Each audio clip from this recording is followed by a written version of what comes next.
Well, good morning, good afternoon, and good evening. Whenever it is that you're watching, glad that you've joined me for another ride and another life lesson. What a beautiful day it is today. Just had to get out on the bike and share with you another life lesson. Last week we started a two-part series on trusting the process. God's plans are greater than what we can imagine. Trusting the process. And we talked about several things, and if you want to go back, if you're catching this before before you watch the last or the previous podcast, go back and look at it, and you will get caught up then. So I want to continue on with 4 more. So we talked about 3 last week. I want to talk about 4 more this week on what Jeremiah chapter 29 verse 11 teaches us. For I know the plans I have for you, plans to prosper you and not harm you, to give you a hope and a future. God sharing with those people through Jeremiah when they were in exile in Babylon for 70 years. God sharing with them, I have not forgotten about you. I am not intentionally harming you. Trust the process. Trust the process. And that's hard for you and I to do, right? It is extremely hard for you and I to do. So let's pick back up now. This would be number 4. God's plans are meant to prosper and not harm you. Now let me hasten to say, and I said this a little bit last week, but when you see the word prosper there, think of the word bless there, B-L-E-S-S, bless. I am seeking to bless you and not harm you. The meaning of that phrase is that I want to do good for you. I want to do good for you. I love you. I want a special relationship with you, so I'm not out to harm you. I'm out to prosper you. I'm out to bless you. I want to, just like any parent would not want to intentionally harm their children. God is not, and what even when it comes to discipline, right? There's a difference between discipline and punishment. And discipline is, I love you too much to allow you to continue your current behavior. So God is trying to stretch us, He's trying to mature us, and He's trying to bring us into a closer relationship with Him, okay? So His plans are meant to prosper, even though it might for the current time, seem painful, okay? It may seem painful. It is meant for our good. He's trying, remember the 3 questions. What's God trying to teach me about me? What's God trying to teach me about Him? And what's God trying to teach me about Him and me? Okay? Remember those 3 questions. Okay, so trusting God, or God's plans are meant to prosper and not harm us. Number 5, we need to trust God. I think this verse is teaching we need to trust God even when the path is unclear. Okay, even when the path is unclear. Now, the best way I think I can illustrate this point is trusting your GPS versus your intuition. Trusting your GPS instead of your intuition. So you're planning a trip to an area that you've never been before, and you plug your current place and your destination, and then from then on, how that little voice talks to you. That's what this verse is teaching. Trust God even when the path is unclear. What is that passage in Proverbs? Trust in the Lord with all your heart. Lean not to your own understanding. In all your ways acknowledge Him, and He will do what? Direct your path. See that? I mean, there's a formula to this stuff, right?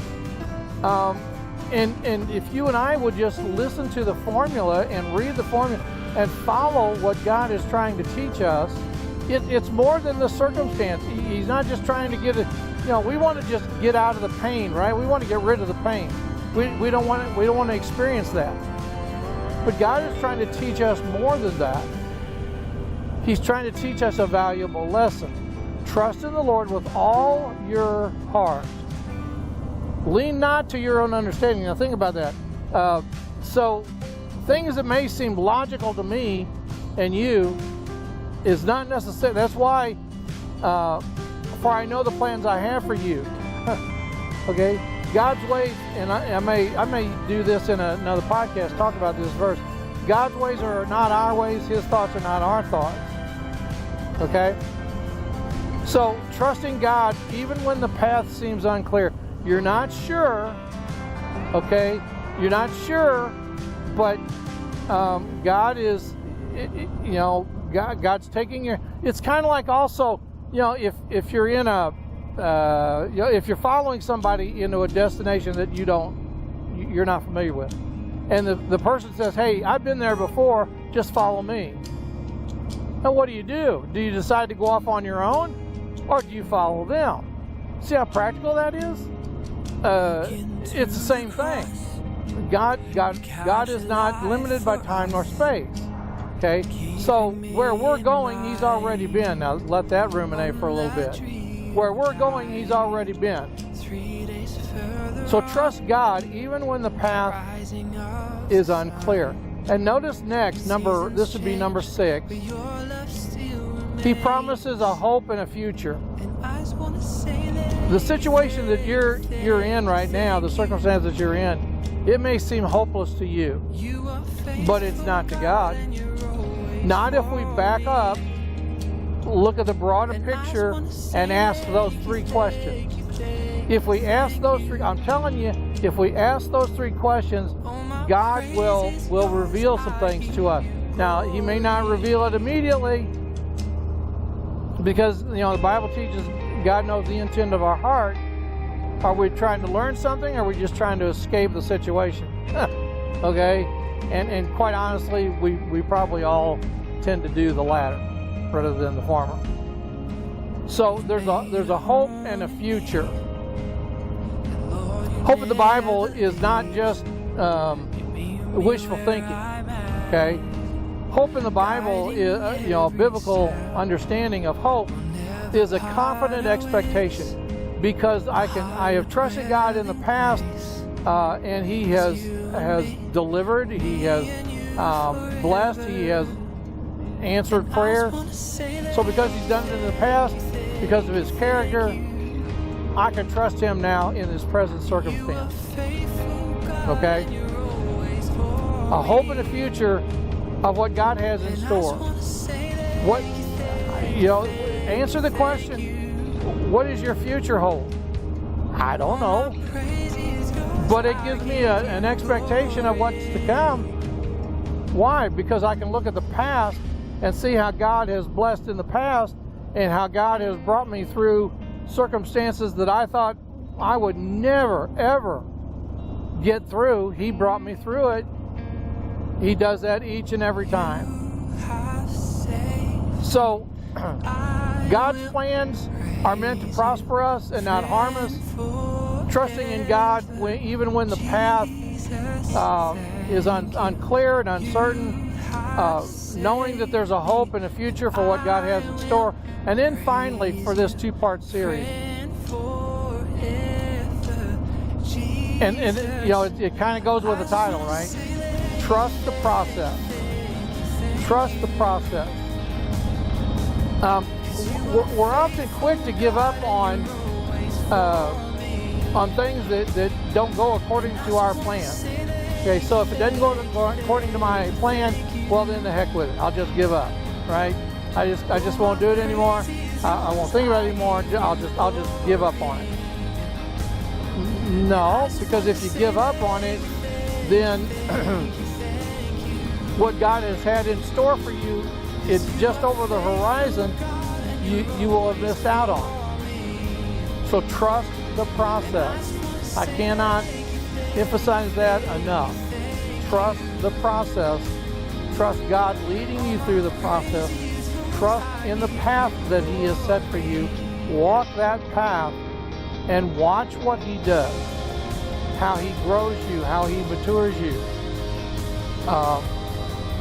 The definition of wisdom is knowledge plus experience, right? Knowledge plus experience. So what is God trying to teach you in the circumstance in which you find yourself? It may seem hopeless, but to God it's not hopeless. He's just trying to teach you something, right? He's just trying to teach you something. Are you being stubborn and refusing to learn the lesson? God will keep you right where you're at until you learn that lesson. It's kind of like, remember back when you and I were in elementary school, and we had to learn our pluses and minuses, right? Before we go on to multiplication, before we go to division, and we had to know all of that before we could go on to algebra, geometry, all that stuff. We had to start with the basic stuff. So I want you to remember that. Go back and if you haven't, go back to last week's podcast, to part 1 of this series, so that you can gain more insight. Play this over and over and over again. And you know what? You may not be experiencing any of the stuff that I've talked about, but I'll bet you know someone who is going through a thing and they need to hear this. So share this with them.